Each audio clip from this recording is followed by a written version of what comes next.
Y करवट रोग की शुरुआत के 6 माह के अंदर रिकवरी है पॉसिबल हेल्थ डेस्क। ब्रेन में खून का थक्का जमने के कारण लकवा की शिकायत होती है। ज्यादातर लोगों का मानना है कि लकवा आने पर शरीर में दोबारा सेंसेशन नहीं आ पाता है। किसी व्यक्ति को लकवा पैरालिसिस अटैक आने पर 4 घंटे के अंदर अस्पताल ले जाकर इलाज किया जाए तो वो पूरी तरह ठीक हो सकता है। ये बीमारी बुजुर्गों के अलावा युवाओं को भी बड़ी संख्या में चपेट में ले रही है। तनाव, बदलती जीवन शैली, मोटापा, मधुमेह आदि इसके कारण है। पक्षाघात तब लगता है जब अचानक मस्तिष्क के किसी हिस्से में रक्त की आपूर्ति रुक जाती है या मस्तिष्क की कोई रक्तवाहिका फट जाती है और मस्तिष्क की कोशिकाओं के आसपास की जगह में खून भर जाता है।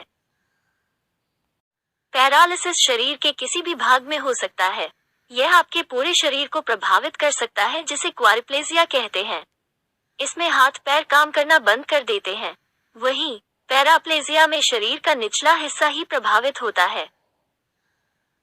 पेशेंट अपना काम खुद करने में समर्थ हो पाएगा, जबकि डॉक्टर्स के मुताबिक लकवा आने के 2 से 3 दिन में पेशेंट में सुधार शुरू हो जाता है, तो 6 महीने में रिकवरी आना शुरू होती है।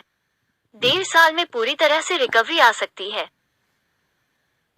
लक्षण। पक्षाघात के लक्षण आसानी से पहचान में आ जाते हैं।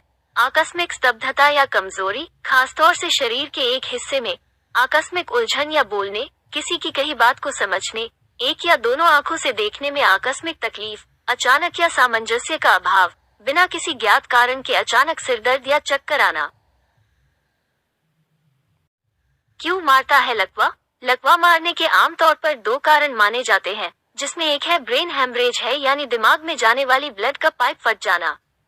दूसरा कारण है कि दिमाग में खून की सप्लाई करने वाले पाइप में किसी न किसी तरह की ब्लॉकेज आ जाना। ज्यादातर मामलों में पाइप ब्लॉक होने की वजह से ये समस्या होती है। There isn't a cure for permanent paralysis। रीढ़ की हड्डी अपने आप ठीक नहीं हो सकती। बेल्स पाल्सी जैसा अस्थायी पक्षाघात अक्सर बिना उपचार के समय के साथ ठीक हो जाता है। शारीरिक, व्यावसायिक और भाषण चिकित्सा पक्षाघात को समायोजित कर सकती है और कार्य में सुधार के लिए व्यायाम, अनुकूली और सहायक उपकरण प्रदान कर सकती है। महामाश तैला एक पारंपरिक रूप से तैयार तेल है जो स्ट्रोक या चोट से लकवाग्रस्त अंग को फिर से जीवंत करने में मदद करता है। पक्षाघात अक्सर बाधित रक्त आपूर्ति के कारण होता है। फाउंडेशन के मुताबिक लक्षण। पक्षाघात के लक्षण आसानी से पहचान में आ जाते हैं। आकस्मिक स्तब्धता या कमजोरी, खासतौर से शरीर के एक हिस्से में, आकस्मिक उलझन या बोलने, किसी की कही बात को समझने, एक या दोनों आंखों से देखने में आकस्मिक तकलीफ, अचानक या सामंजस्य का अभाव, बिना किसी ज्ञात कारण के अचानक सिरदर्द या चक्कर आना।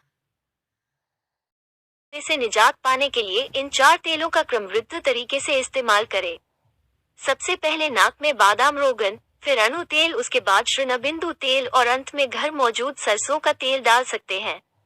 रात में रीठा, त्रिकुटा को पानी में भिगो दें और सुबह छानकर इसे धीरे से नाक में डालें। 5 बादाम, 5 काली मिर्च चबाकर खा लें। इससे पीड़ित व्यक्ति का नाक एक या दोनों तरफ से बंद रह सकती है। इन लोगों को जुकाम की समस्या भी उत्पन्न हो सकती है। नाक का मांस बढ़ने वाले व्यक्ति के सूंघने की क्षमता में कमी आ सकती है। इस दौरान कुछ लोगों को सिरदर्द की भी शिकायत हो सकती है। आमतौर पर तो नाक बंद रहने के कई कारण हो सकते हैं, लेकिन हमेशा एक या दोनों तरफ की नाक बंद रहने की वजह नाक के अंदर पोलिप्स का बनना भी हो सकता है। क्या है नेजल पोलिप? नाक और साइनस की श्लेष्मा फूलकर रसौली की तरह बन जाती है, जिसमें द्रव्य बढ़ने पर यह फूलने लगती है। नाक स्टेरॉइड स्प्रे आमतौर पर पॉलिप्स को कम करने और लक्षणों को कम करने में प्रभावी होते हैं। यदि वे मदद नहीं करते हैं, तो आपका डॉक्टर अन्य दवाओं की सिफारिश कर सकता है। बड़े नेजल पॉलिप्स को पूरी तरह से हटाने का एकमात्र तरीका सर्जरी है। हालांकि पॉलिप्स हटाए जाने के बाद भी वापस आ सकते हैं। पॉलिप्स का इलाज किया जा रहा है तो दवाइयों द्वारा निर्धारित दवाओं को टियूक्रियम और सेंगुइनिया के नाम से जाना जाता है। जब किसी व्यक्ति ने नाक के पॉलिप्स के कारण गंध की कोई समानता खो दी है, तो दवा का उपयोग करने के लिए टियूक्रियम होने की संभावना है। सामयिक नाक स्टेरॉइड स्प्रे जैसे फ्लोसे, फ्लूटाइकासोन प्रोपियोनेट और नेसोनेक्स, मोमेटासोन फ्यूरोएट नाक के पॉलिप्स के आकार को कम करने और पॉलिप्स को सर्जरी के बाद वापस बढ़ने से रोकने में मदद कर सकते हैं। होम्योपैथिक उपचार नाक के जंतु के प्रबंधन के लिए होम्योपैथी की जोरदार सिफारिश की जाती है, खासकर जब वे आकार में छोटे होते हैं। समय पर दी जाने वाली होम्योपैथी दवाएं सर्जरी और इसकी अंतर्निहित जटिलताओं से बचने में मदद करती हैं। इसके अलावा सर्जरी के बाद भी स्थिति की पुनरावृत्ति होना बहुत आम है। आज मैं आप लोगों को बताने वाली हूँ सेहत के बारे में। दोस्तों, बच्चों के लिए सेहत कितना जरूरी है, कितना महत्वपूर्ण है, आज हम आप लोगों को इस वीडियो में यही बताएंगे कि सेहत बच्चों को खिलाना चाहिए और सेहत खिलाने से क्या फ़ायदा होता है, कब से शुरू करना चाहिए बच्चों को सेहत खिलाना।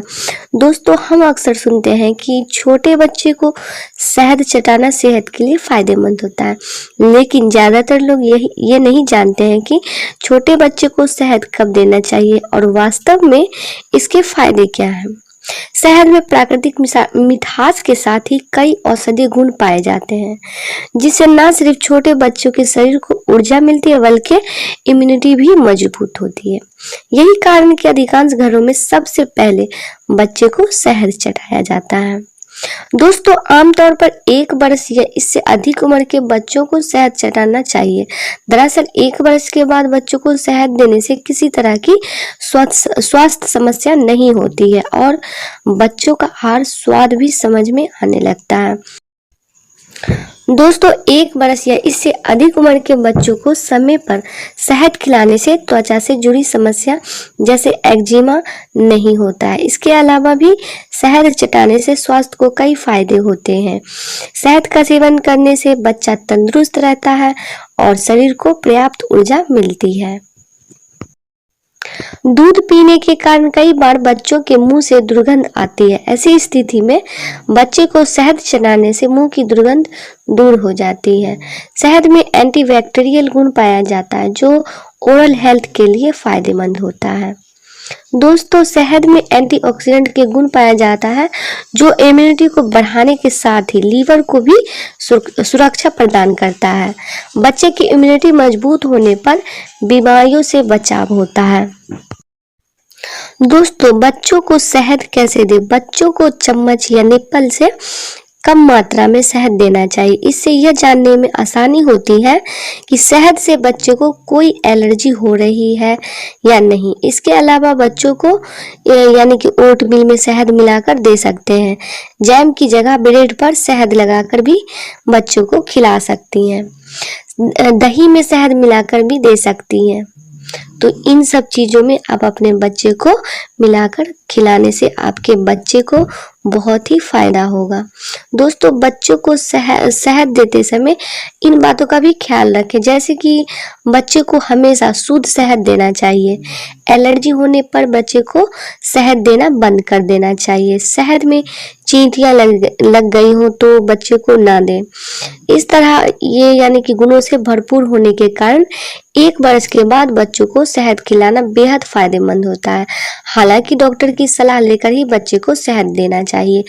तो आप अपने डॉक्टर की सलाह लेकर आप अपने बच्चे को शहद देना शुरू कर सकती हैं। तो शहद बहुत ही अच्छा चीज़ है, तो आप अपने बच्चे को खिला सकती हैं।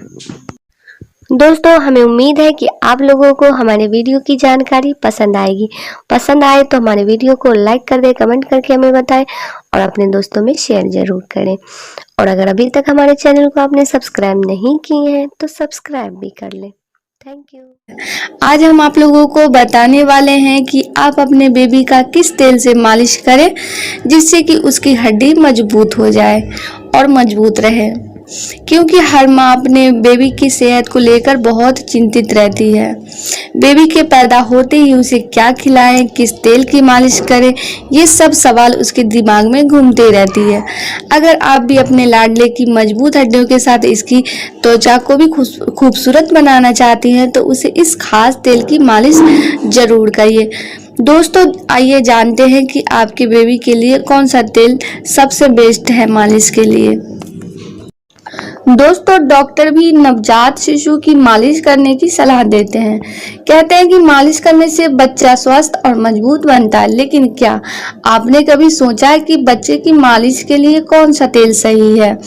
दोस्तों, मालिश के लिए सरसों के तेल का बहुत उपयोग किया जाता है, लेकिन क्या बेबी की मालिश के लिए भी यह तेल बहुत फायदेमंद रहता है? यहाँ हम आपको सरसों के तेल से बेबी को मिलने वाले फायदे के बारे में बताने जा रहे हैं। तो दोस्तों आप हमारा वीडियो लास्ट तक जरूर देखें ताकि आपको ये फायदा समझ में आए और अपने बेबी की मालिश करें। बेबी की रोज मालिश करने से शरीर स्वस्थ मजबूत बनता है। इसके अलावा शरीर में गर्माई रखने में सरसों का तेल बहुत मददगार करता है। यही वजह है कि ठंड के मौसम और ठंडे इलाकों में बेबी को गर्म रखने के लिए सरसों के तेल का सही इस्तेमाल किया जाता है। दोस्तों सरसों के तेल में क्या मिक्स करके मालिश करें ये जानकारी हम आपको आगे बता रहे हैं। लहसुन की कुछ कलियां लें और उसे सरसों के तेल में डालकर हल्का गरम कर लें। अब तेल को थोड़ा ठंडा होने पर बेबी की छाती पर लगाएं। इस तरह बेबी में खांसी और जुकाम को काफी हद तक आराम मिलता है। इसमें आप लहसुन की जगह तुलसी की पत्तियां भी डाल सकते हैं। सरसों के तेल में एंटी फंगल और एंटीबैक्टीरियल गुण होते हैं। इसे मालिश करने पर बच्चों को त्वचा संक्रमण से सुरक्षा मिलती है। सरसों का तेल बेबी को कई तरह के स्किन इन्फेक्शन से बचाने में मदद करता है। तो दोस्तों इस तेल का मालिश जरूर आप अपने बेबी के लिए करें। दोस्तों बेबी के बालों की ग्रोथ में सुधार के लिए सरसों का तेल बहुत असरकारी होता है। रोज बालों और सिर की इस तेल से मालिश करने से बालों की ग्रोथ अच्छी होती है। सरसों का तेल बच्चों को मच्छरों काटने से भी बचाता है। इस तेल की तेज गंध बेबी को मच्छरों से दूर रखती है। सरसों के तेल में कई एंटीबैक्टीरियल गुण मौजूद होते हैं और यही वजह है कि इस तेल की मालिश से बच्चे की स्किन स्वस्थ रहती है और त्वचा पर किसी तरह का कोई संक्रमण नहीं होता है। बेबी को अक्सर फंगल इन्फेक्शन हो जाता है जो कि बहुत परेशानी पैदा करता है। अगर आप अपने बच्चे की सरसों के तेल से मालिश करते हैं तो फंगल इन्फेक्शन का खतरा काफी हद तक कम हो जाता है। चलिए दोस्तों अब जानते हैं कि सरसों के तेल इस्तेमाल करने का तरीका क्या है। आप बेबी को इस तेल का ज्यादा से ज्यादा फायदा दिलाने के लिए इन तरीकों से इस्तेमाल कर सकते हैं। जैसे कि पहले तेल को उबाल लें और फिर उसे ठंडा करके एक बोतल में भर लें। नहाने से पहले रोज इस तेल से बेबी की सिर और शरीर की मसाज करें। आप चाहे तो इस्तेमाल से कुछ मिनट पहले आवश्यकता अनुसार तेल गरम करके भी प्रयोग कर सकते हैं। सरसों के तेल में अजवाइन उबालकर उसे ठंडा होने दें। अब इस तेल से बेबी की मालिश करें। आप सरसों के तेल में लहसुन की कलियां या तुलसी की पत्तियां डालकर भी गर्म करके इस्तेमाल कर सकती हैं। दोस्तों सरसों के तेल के कई फायदे होते हैं। तेल बॉडी को गर्म, बोन्स को मजबूती और सर्दी जुकाम से राहत देता है। ये तेल छोटे बच्चों के लिए बड़ा फायदेमंद होता है। इस तेल को बच्चे की स्किन इन्फेक्शन से बचाने में भी मदद मिलती है। तो दोस्तों ये तेल जरूर आप अपने बच्चे के लिए इस्तेमाल करें।